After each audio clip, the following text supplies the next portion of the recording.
Hi guys, आप लोग कैसे हैं? मैं मोहम्मद मिकाइल अंसारी और आप लोगों का मेरे इस यूट्यूब चैनल स्टडी मित्र मिकाइल में वेलकम है। दोस्तों, जैसा कि हम लोगों ने शुरू किया है NCERT क्लास 10th का मैथमेटिक्स, और दोस्तों वैसे तो हम लोग पूरा पढ़ेंगे, पूरा सिलेबस को कवर करेंगे, लेकिन दोस्तों हम लोगों ने ट्रिग्नोमेट्री से शुरू किया है क्योंकि ट्रिग्नोमेट्री एक सिस्टमेटिक और इंटरेस्टिंग टॉपिक है। लेकिन कुछ बच्चे इसे मुश्किल या टफ समझ के छोड़ देते हैं या बाद के लिए टाल देते हैं, इसे नहीं पढ़ते। लेकिन दोस्तों मेरा यकीन मानिए, ये बहुत ही सिस्टमेटिक और इंटरेस्टिंग है और इसमें कुछ भी याद करने की ज़रूरत नहीं, बस स्टेप बाय स्टेप आपको समझना है। ठीक है दोस्तों, और ये जो NCERT है 10th का, ये हमारा CBSE बोर्ड में भी चलता है और बहुत से स्टेट बोर्ड्स भी इसे फॉलो करते हैं। स्पेशली हम बिहार बोर्ड की बात करते हैं, जो हमारा बिहार बोर्ड का सिलेबस होता है वो NCERT के ही बुक पे या सिलेबस पे बेस्ड होता है। ठीक है दोस्तों, और इसमें दो चीज़ें, इंग्लिश में आप पढ़ें चाहे हिंदी में पढ़ें, इंग्लिश या हिंदी जो भी हो, मैथ्स में लैंग्वेज ज़्यादा माने नहीं रखता है क्योंकि इसमें कैलकुलेशंस डेरिवेशंस ज़्यादा होता है, इसमें लैंग्वेज का उतना ज़रूरत नहीं पड़ता है। ठीक है दोस्तों, तो आप चाहे CBSE बोर्ड में पढ़ रहे हो, चाहे आप बिहार बोर्ड में, चाहे किसी भी बोर्ड में जहाँ NCERT को फॉलो किया जा रहा है, आप इसे ज़रूर देखें और इस चैनल पे आप बने रहें। आपका मैथमेटिक्स ज़रूर बेहतर होगा अगर मेरे साथ आप प्रैक्टिस करते हैं लगातार तो। और इसी जो है ट्रिग्नोमेट्री में हम लोग बहुत आगे बढ़ चुके हैं दोस्तों, जिसमें एक्सरसाइज 8.4 जिसमें हम लोगों ने फार्मूला जिसे बोलते हैं ट्रिग्नोमेट्रिक आइडेंटिटीज़ को हम लोगों ने प्रूफ करके देखा और उसी पे बेस्ड क्वेश्चन है जो आज हमारा दूसरा क्वेश्चन है। पहले इंग्लिश में इसे पढ़ते हैं दोस्तों। और एक चीज़ याद रखें, जब भी आप किसी का भी क्वेश्चन बनाएं, चाहे वो फिजिक्स हो, केमिस्ट्री हो, मैथ्स हो, चाहे जो भी हो, इंग्लिश हो, हिंदी हो, उर्दू हो, जो भी हो, सबसे पहले क्वेश्चन क्या कह रहा है और क्या ये मांग रहा है, क्या क्या सिचुएशंस है, उसको आप अच्छे से समझ ले, फिर एक अच्छे से उस पर अप्रोच लगाए। आपका जितना प्रैक्टिस होगा वो आप उतना सटीक आंसर तक पहुंच पाएंगे। तो सबसे पहले क्वेश्चंस के सभी टर्म्स को समझने की कोशिश करें। तो आइए दोस्तों पढ़ के देखते हैं। राइट ऑल द अदर, ये शॉर्ट में लिखे दोस्तों, ट्रिग्नोमेट्रिक रेशियोज। एक टर्म मिला of angle A in terms of sec A. ठीक है, हिंदी पहले पढ़ लेते हैं। कोण ए के अन्य सभी त्रिकोणमितीय अनुपातों को सेक ए के पदों में लिखिए या व्यक्त कीजिए। इसका मतलब क्या समझे कि एंगल, राइट एंगल ट्रायंगल पे यहाँ बात की जा रही है, तो एक एंगल के रिफरेंस में आप सभी ट्रिग्नोमेट्रिक रेशियोज को सेक ए का रेफरेंस ले रहे हैं, तो सेक ए के टर्म्स में उसको आपको लिखना है। ठीक है, तो इसके लिए जो आप रफ आइडिया लगाएंगे क्वेश्चन से, वो सॉल्यूशन में अभी नहीं लिखेंगे। तो हमारे पास ट्रिग्नोमेट्रिक रेशियोज कितना होता है, एंगल रेफरेंस दे दिया ए, तो सबसे पहले हम लोग शुरू करते हैं दोस्तों साइन ए, और ये पहले बोले हैं कि ये सब स्मॉल ही होता है। Cos a, tan a, cosec a, sec a, cot a, यही 6 रेशियोज होता है दोस्तों। 6 रेशियोज आप जानते हैं, इसी पे पूरा ट्रिग्नोमेट्री जो है इर्द गिर्द इसके घूमता है, इसी को लेके आगे बढ़ता है। और आप जानते हैं किसी राइट एंगल ट्रायंगल में कैसे होता है। ठीक है, ये यहाँ पे नहीं कर रहा है। और तो कह क्या रहा है कि सेक ए के टर्म्स में या पदों में बाकी सभी को लिख के दिखाइए कि उसमें सिर्फ साइन ए का मान अगर निकालना हो तो हम सेक का मान जानेंगे और उसमें पुट करेंगे तो निकल जाएगा। ठीक है, इतना। दूसरा हम लोगों ने क्या देखा, फार्मूला, जिसे ट्रिग्नोमेट्रिक आइडेंटिटीज बोलते हैं। तो क्या था, sine square A plus cos square A is equal to 1, पहला। दूसरा दोस्तों, tan square A plus 1 is equal to sec square A. ठीक है। तीसरा था 1 plus cot square A is equal to cosec square A. ये 3 फार्मूलाज है जिसके हेल्प से ही हम लोग साइन को इसके टर्म में लिख सकते हैं। ठीक है, ये भी प्रूव कर लिए। पहला आ जाता है पाइथागोरस से, फिर इसमें पाइथागोरस आप जानते हैं, P square plus B square is equal to H square. किसमें, किसी भी राइट एंगल ट्रायंगल में, अगर ए बी है, कोई भी एक राइट एंगल हो, अगर ए पे ले रहे तो ए छोड़ के, तो वहां पर ये फार्मूलाज आता है। इससे आप प्रूफ कर लेंगे ये। और जब ये आ जाएगा तो साइन में अगर कॉस से भाग देंगे तो ये टर्म आ जाएगा इसमें, और अगर इसमें हम लोग भाग देते हैं, पहले कॉस से भाग देंगे तो ये वाला आ जाएगा, फिर साइन से भाग देंगे तो ये टर्म आ जाता है। ठीक है दोस्तों, तो इस तरह से हम लोगों ने प्रूफ कर लिया है। अब इतना आपके माइंड में आ जाना चाहिए। इसके बाद आपको अब सॉल्यूशन पे जाना है। सॉल्यूशन में अगर आप इतना आपके माइंड में आ जाता है तो आप इसे आसानी से कर लेंगे। ज़्यादा लिखने की ज़रूरत नहीं है, आप सिर्फ लिखे वी नो। हिंदी में लिखे हैं हम जानते हैं, तो वी नो।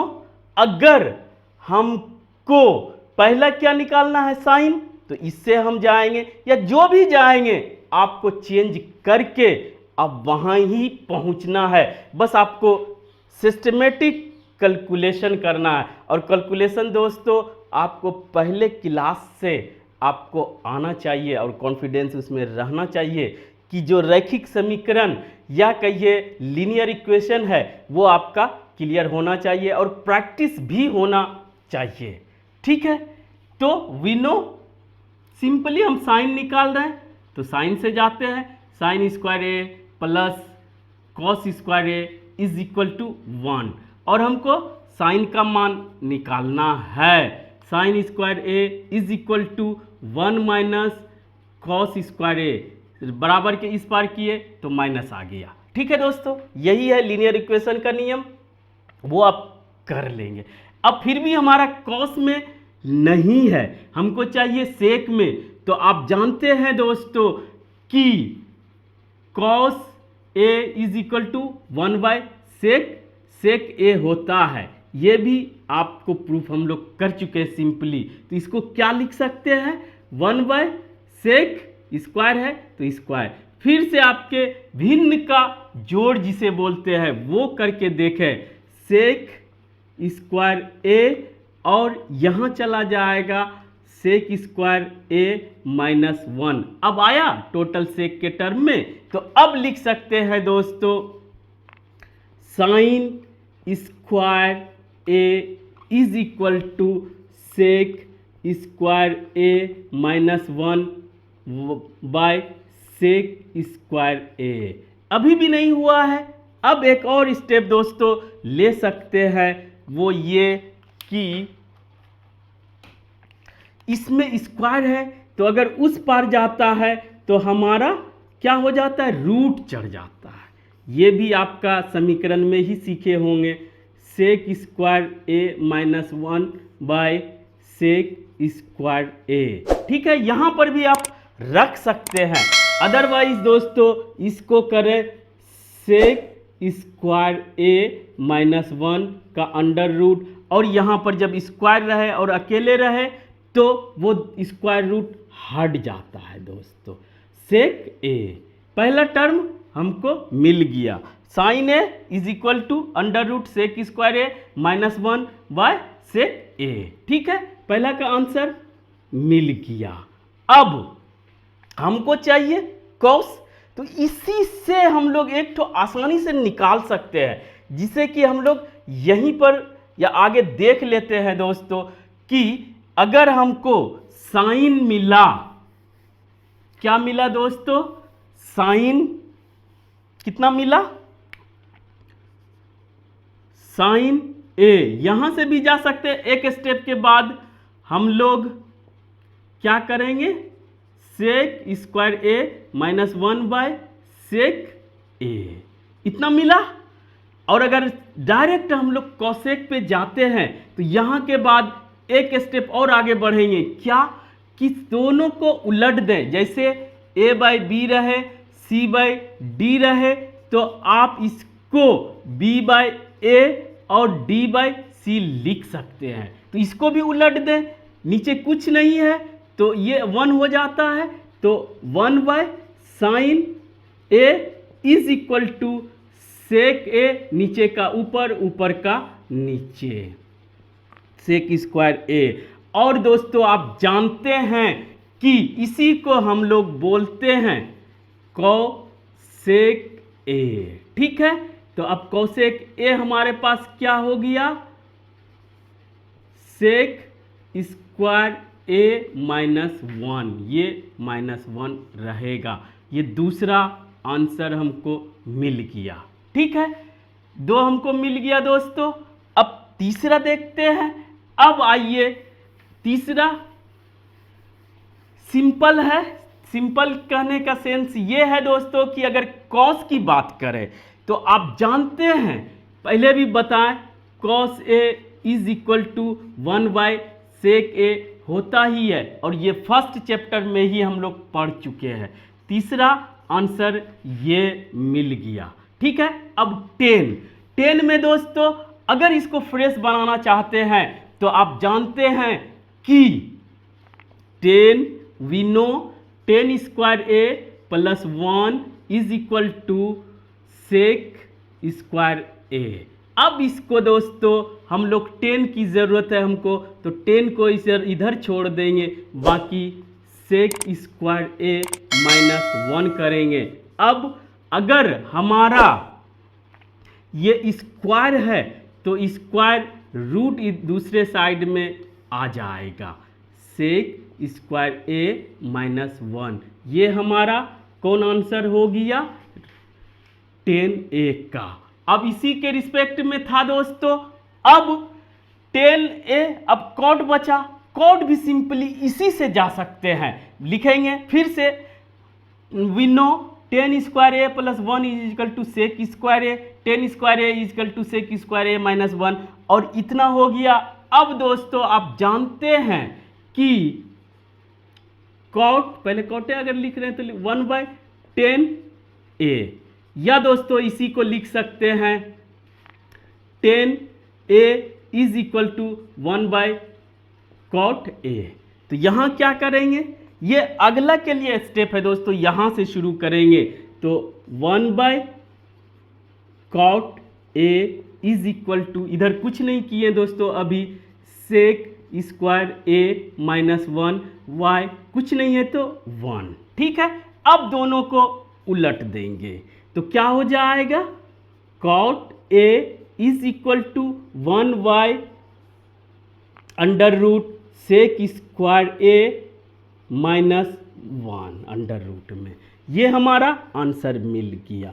इस तरह से अगर आपको दोस्तों आपके माइंड में ये है निकालना और ये है, तो आप किसी भी फार्मूला से जाएंगे, उसको परमुटेशन कॉम्बिनेशन लगाएंगे तो आप रिजल्ट तक आसानी से पहुंच सकते हैं। तो दोस्तों आज बस इतना ही। अगर यह वीडियो आपको अच्छा लगा हो और आप इससे कुछ सीखे हो, प्लीज़ इसे लाइक करें, सब्सक्राइब करें और अपने दोस्तों या रिलेटिव्स के बीच शेयर जरूर करें दोस्तों।